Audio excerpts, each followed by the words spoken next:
এই কারণে আমার আল্লাহ বললেন, ও দুনিয়ার আলেমরা, দুনিয়ার সকল মানুষদেরকে জানায়া দাও, তাদেরকে জানায়া দাও, হে দুনিয়ার জমিনের উপরের পুরুষরা, হে নারীরা, যদি আল্লাহর কোরআনের তেলাওয়াতে, আমার হাবিবের হাদিসের বাণীতে, আল্লাহর জিকিরে যদি তোমাদের অন্তর সমূহগুলো নরম না হয়, তাহলে আমি আল্লাহ তোমাদের জন্য দুনিয়ার চাইতে কোটি কোটি গুণ শক্তিশালী সতেজ আগুন জাহান্নামের মধ্যে তৈয়ার করে রেখেছি।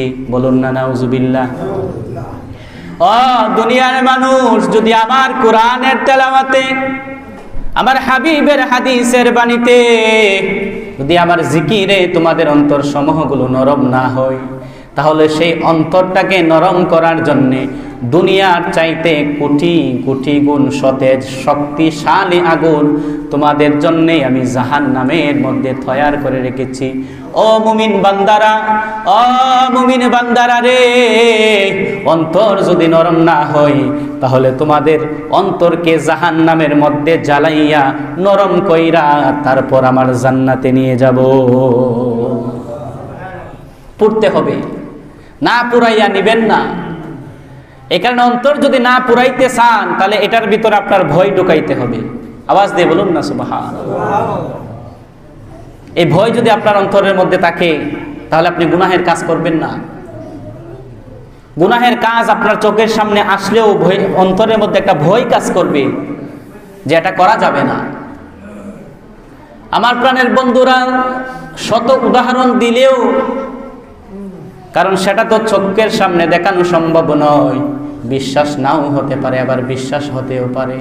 যাদের অন্তরের মধ্যে ভয় আছে তারা বিশ্বাস করবে, আর যাদের অন্তরের মধ্যে ভয় নাই তারা বিশ্বাস করবে না।